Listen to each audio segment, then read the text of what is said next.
Let's go for a drive and I'll give you an update on everything I've done to my 66 Mustang.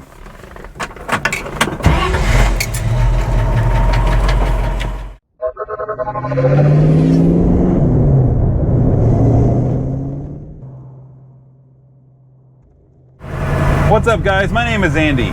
In this video, I'm gonna kind of break away from the normal how-to videos and I'm just gonna do a kind of a summary or a review of the parts that I've put on the car or some of my favorite parts and just kind of give you an update on how some of the things are doing and what I've done lately with the car. I've got a list of 10 items, so let's get started.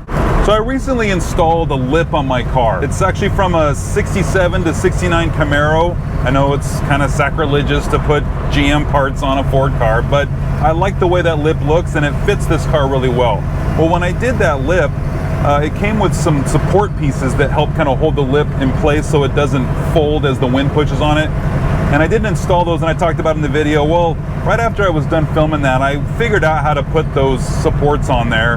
And it was really simple and I just feel silly for not figuring it out then. But you can see, you know, it just mounting them off the bottom of the lip and onto the frame, just drilled a hole in the frame and they fit right in there and they did great and I haven't had a problem since. Another thing I had done on my car is took the cigarette lighter out and put this fire missile button in there. Obviously it doesn't fire any missiles yet, but it's just something fun since I don't smoke and I don't use the cigarette lighter. I thought it would be fun to just have something like that in the car and just kind of have some fun with it. It's nothing big, but I like it. I think it's fun.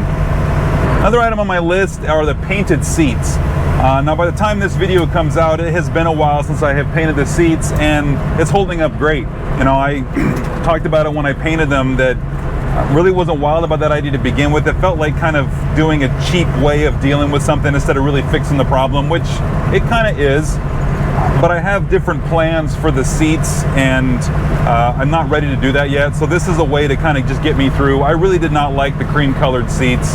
The style of this pony interior is fine, but I just didn't like the cream color. So the black, it's holding up well. I mean, unless you guys knew about it, you wouldn't know that I painted them, which is great. I had several people recommend that to me in my video and I appreciate that, guys. This came out better than I thought it would.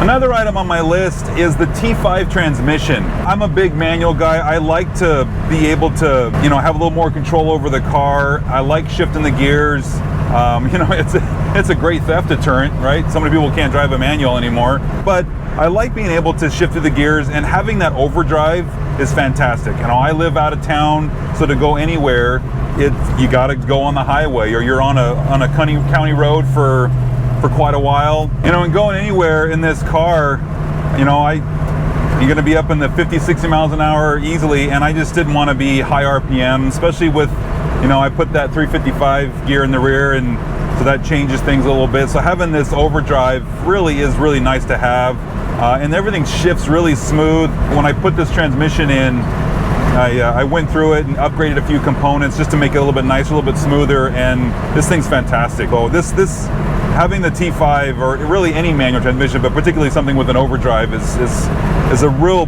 big improvement on the car, and I'm really happy with it. Speaking of the 355 gear, so when I did that differential, I put that traction lock limited slip differential in there, and the 355 gears, I'm really happy with those. I get enough low end pickup when I'm driving, you know, and changing the gears, that improved the ratio back there it's more enjoyable to drive the car, but it's not so short where even in overdrive I'm sitting at 3,000 RPMs or something like that. It's, you know, I'm glad that I put that in there. The 380 gear that I thought about might have been just a little bit better, but because I live out of town, like I said, I just didn't want to have those high RPMs trying to get into town. So I think I'm happy with what I got, and we're gonna leave it for a while.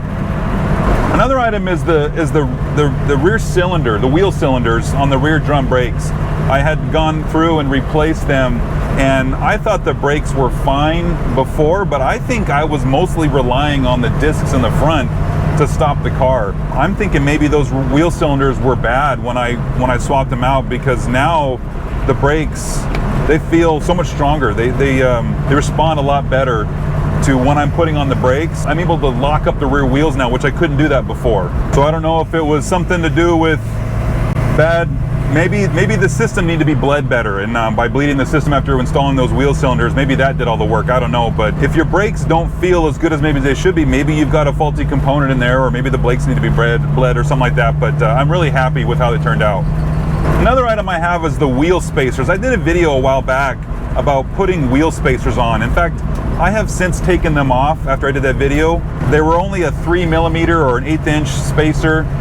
They didn't really do much for the, I mean, they did a little bit, and I'm able to notice that. I didn't think they were doing as much as I thought they would, and so I haven't put it back on, but I still have them. I would like to go back and figure that out. Because of the wheel size, I can't get the offset or the back spacing that I wanted, and having those spacers, it sets it where I want the wheel. But so I have since taken them off, but you know, a lot of good comments from you guys in that video about your thoughts on the wheel spacers, if they're worth it, if they're not. Obviously, different thicknesses cause different issues with the stress on the wheel studs, and the, you know, things where the contact patch of the tire is relative to the suspension geometry, all that kind of stuff. And I just don't know what I want to do with that yet, so I took them off. Another item I have are the seat extensions for the driver's seat. I did a video where I made some custom seat extension rail pieces that I just bolted on to the bottom of the seat rails of the seat, so I could get a little more leg room, you know, my frame just tall enough to where the rear seat adjustment on this seat is just not quite far back enough. And so that's something that was an easy, you know, I had $10 or something into parts. That's a cheap upgrade, and I didn't need much in the way of tools to make that happen, and I think you guys could recreate that if you wanted to. And I'm going to do something different with my seating down the road anyway, so I didn't want to spend a bunch of money on a dedicated setup when those flat bar pieces work. The next item on the list is the tilt steering wheel.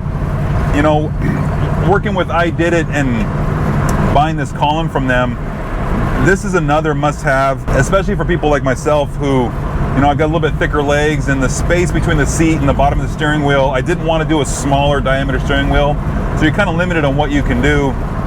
And I think I only have it up like one click from the bottom, so it's just a little bit higher than where the stock setting is, but I like it. This is something that, you know, I wish I would have done this earlier. It gave me a little more leg room. I'm happy with how it turned out. Everything, you know, the build quality, everything is good. You know, this is something I would definitely recommend to somebody that was interested in doing something like this, is buying a tilt column like this. Also, it adds, so the 65, 66 Mustangs, it's a solid steel shaft from the steering box all the way to the end of the steering wheel here.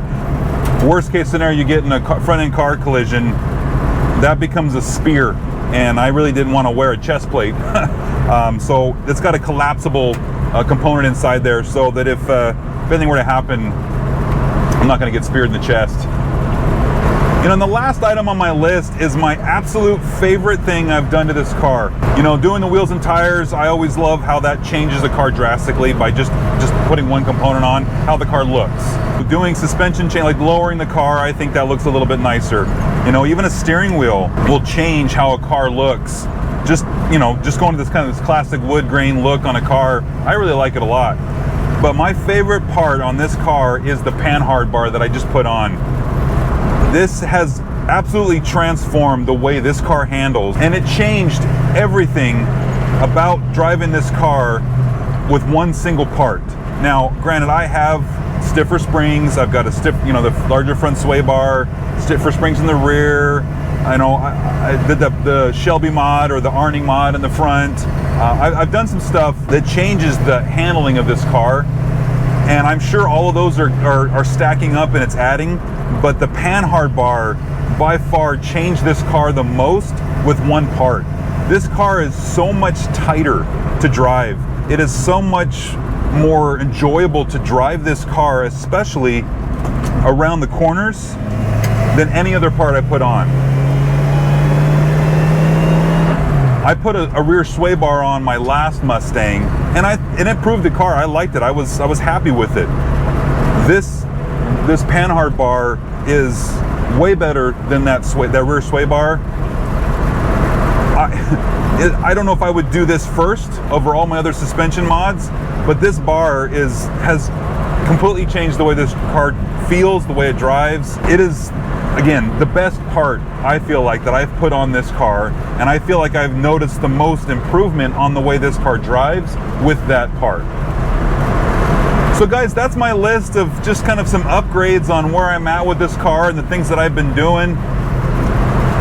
I've got some other plans with this car that I haven't gone into yet. I don't want to spoil anything, but I've done a lot of the simpler stuff, a lot of the easier stuff, the stuff that you can doing the intake manifold or the headers or a water pump or an alternator or a starter. I mean, a lot of simple parts I've done, but I'm getting to some of the bigger changes in this car, and I'm looking forward to that. So if there's something else, guys, that you wanted to see on this car, you wanted an update on, put a comment down below and let me know what you're wanting to know about. If you want to know an update on something that I had done on the car that I didn't cover, let me know, and I'll do another one of these videos in a while as I do some more parts and more stuff to the car, and I'll do another update and we'll see how things are going. So guys, if you like the video, give me a thumbs up, and if you subscribe, I appreciate it because it helps my channel out, and we'll see you in the next one.